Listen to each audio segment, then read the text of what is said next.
X PS member मुतारिफा GP आपण मैंने तो उपस्थित थे आपण मैंने जानते गांधी जयंती ठार आमर गांधी जयंती जो आसंता 30 तारीख पर्यंत जो पदयात्रा माननीय मुख्यमंत्री आह्वान क्रम तार किभली भाव में अद्भुतपूर्व सफलता आम मानक मिलूँ। गुजरपुर मुतारिफा चंपती 3टी पंचायत आज आम पदयात्रा करूँ। महिला वृद्ध युवक छात्र समस्त सहयोग आमको मिलता एवं आम ए बीजेपी ठक सरकार जुमला सरकार मिछा सरकार विरुद्ध में ये संग्राम आमर जारी जो पर्यंत लोकंर न्याय लोक मैंने पाई ना जहाँ इलेक्शन बेले मुद्दा देते तार जो ताकू जदि सफल न कर आमर संग्राम 5 वर्ष पर्यंत माननीय मुख्यमंत्री निर्देश ये लड़े जारी रही।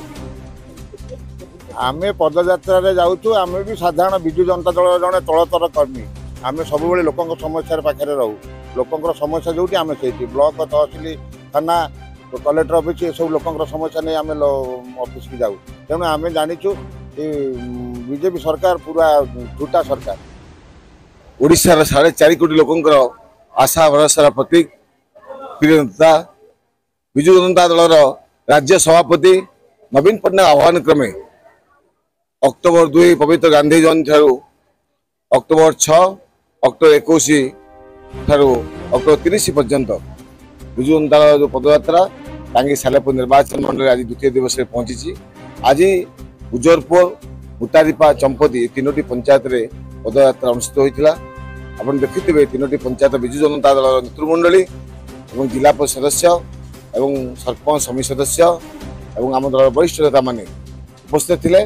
नवीन पट्टनायक प्रति विजु जनता दल प्रति लोक मान स्नेह सदिशा आशीर्वाद समर्थन आज आपण मैंने भल भाव देखिपे कि भाव में माँ मैंने मुरई मैंने युवक मैंने मुसलमान भाई मैंने छात्र मैंने कृषक मैंने सामिल होते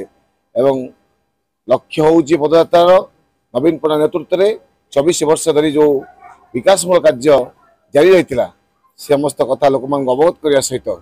वर्तमान भारतीय जनता पार्टी मोहन सरकार जो भाव लोक मान प्रतारणा प्रताड़ित कर निर्वाचन समय कही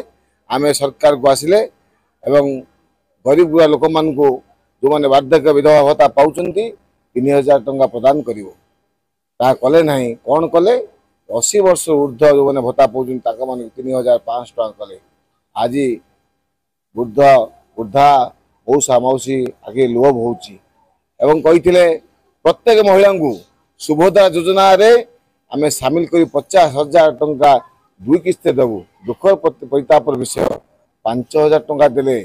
एवं माँ मैंने 5,000 टंका कि सशक्त हे एठू माँ मान प्रति केते भल पाइबा ता स्पष्ट भाव प्रमाणित होले आम सरकार को आसिले 300 यूनिट विद्युत छाड़ करूँ गोटे यूनिट विद्युत छाड़ कले ना आज प्रताड़ित कले प्रतारणा कले एवं कही आम आसिले दरदाम स्थिर करूँ सुशासन देवु 3 मास भितर आज सब दरदाम आकाश छुआ तेल कथा कह पियाज कथा कह आलू कथा कह न कहले हम ना जो भाव में दरदाम वृद्धि समस्त कथा आज जनसाधारण अवगत करने सहित बीजेपी सरकार मोहन सरकार भितर जनमत सृष्टि करने सहित विजु जनता दल नवीन पट्टनायक प्रति किपरि भाव जनशब्द आहरी अधिक भाव में समर्थन मिल विजु जनता सशक्त हम आ लक्ष्य मुख्य। लिंगराज माली पूर्वतन नायब सरपंच मुतारिफा जीपी आम आज थी गुजरपुर ग्राम पंचायत मुतारिफा ग्राम पंचायत चंपती ग्राम पंचायत 3 गोटी पंचायत आज पदयात्रा थिला। ये पदयात्रा आम प्राय नवीन बाबू जो समय मुख्यमंत्री रही बर्तमान नहांती पूर्व आम सरकार जो 24 वर्षर सफलता विषय आम पदयात्रा करूँ बीजेपी सरकार आसगला 100 दिन विफलता विषय आम पदयात्रा आरंभ कर से जुमला करके लोक साधारण लोक जता बुढ़ा बुढ़ी भत्ता 3000 करवा इलेक्ट्रिक बिल छाड़ करवा सुभद्रा योजना 50,000 टका कही 5,000 टका दबा लोक प्रतारण करवा ए प्रकार विभिन्न प्रकार सरकार को विफलता विषय आम पदयात्रा आरंभ करूँ एवं आपण देखिथे गोटे एएसओ माड़ मार राज्यपाल पुओ माड़ मार घटना जानते ओडिया अस्मिता कही भोट नहीं लोक बर्तमान ओडिया अस्मिता को कोभली भाव धिकार करवासी पाखे आम बार्ता पहुँचाई चेष्टा करूँ नवीन बाबू वार्ता अनुसार आम प्रत्येक ए संग्राम को जारी रखिबू आगामी दिन में संग्राम को आहरी जोरदार करूँ।